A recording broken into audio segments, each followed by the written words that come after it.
5 years ago, Emmanuel Chareka adopted organic farming. He hasn't used any chemical fertilizers or pesticides since then.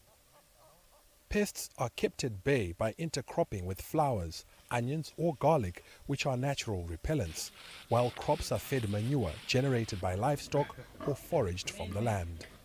The transition has brought him peace of mind. The difference will be sleepless nights because of cost, issues on cost. Farming, if you don't manage your costs, you're not doing anything.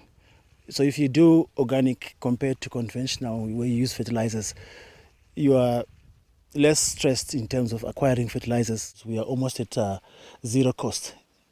The only cost we now facing is obviously labor and the initial cost of seeds. But otherwise, yeah, it's a viability. It is very viable. Fertilizer prices have gone up by about 30% from last year, an increase that is pushing more farmers to consider reducing their dependence on the chemical fertilizers that make them vulnerable to climate change. When we're adding carbon, organic matter to the soil, it actually helps to lessen the water requirement of a crop. Because when we're adding your organic matter, it retains a lot of moisture than if you put the synthetic fertilizer. For instance, I'll give an example of ammonium nitrate. For every molecule of nitrate that you apply in the soil, it needs 3 molecules of water. So you're actually adding a huge water requirement to your crop. Regularly occurring droughts and erratic weather have whittled down harvest here. At policy level, the Zimbabwean government is promoting conservation agriculture. A model called Pfumvudza, which was piloted in grain farming, is credited for climate-proofing food production.